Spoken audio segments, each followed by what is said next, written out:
ഇപ്പോൾ normal pen വെച്ചിട്ട് calligraphy ചെയ്യുന്ന ട്യൂട്ടോറിയലിൻ്റെ പാർട്ട് 2 ആണ് ഈ വീഡിയോ. അപ്പം ഞാൻ എഴുതാൻ പോകുന്ന കോട്ടൻ്റെ ഒരു റഫ് സ്കെച്ച് പെൻസിൽ വെച്ച് ചെയ്ത് വെച്ചിട്ടുണ്ട്. അതിൻ്റെ മുകളിൽ കൂടിയാണ് ഞാൻ യൂസ് ചെയ്യുന്ന ജെൽ പെൻ വെച്ചിട്ട് ഞാൻ ആ എഴുതിയതിൻ്റെ മുകളിൽ കൂടി ഒന്നുകൂടെ ഒന്ന് എഴുതി കൊടുക്കും. അതിന് ശേഷമാണ് ഞാൻ ഡബിൾ ലൈൻ ചെയ്തിട്ട് കവർ ചെയ്ത് കൊടുക്കണേ.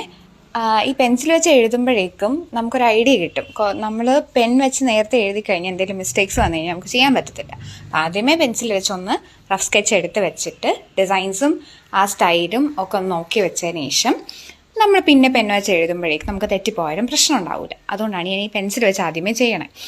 എന്നിട്ട് നമ്മൾ പിന്നീട് ഡബിൾ ലൈൻ ചെയ്തിട്ട് ഓരോ ലെറ്റേഴ്സും കവർ ചെയ്ത് കൊടുക്കും. പിന്നെ ഇടയ്ക്കിടയ്ക്ക് ഞാൻ ഈ ഇട്ടേക്കുന്ന പോലെ ഡിയുടെ അവിടെയും ഐയുടെ അവിടെയൊക്കെ കുറച്ച് വാലും തുമ്പൊക്കെ ഇട്ട് കൊടുത്താൽ കുറച്ചുകൂടെ ഭംഗിയൊക്കെ വരും എന്നാണ് എനിക്ക് തോന്നുന്നത്. പിൻട്രസ്റ്റിലൊക്കെ നോക്കി നമുക്ക് ഒരുപാട് ഇതുപോലത്തെ കോട്ട്സ് കാണാൻ പറ്റും. അപ്പം നിങ്ങൾക്ക് ഇൻട്രസ്റ്റഡ് ആണെങ്കിൽ അതുപോലത്തെ കോട്ട്സൊക്കെ എടുത്ത് എഴുതി നോക്കാവുന്നതാണ്.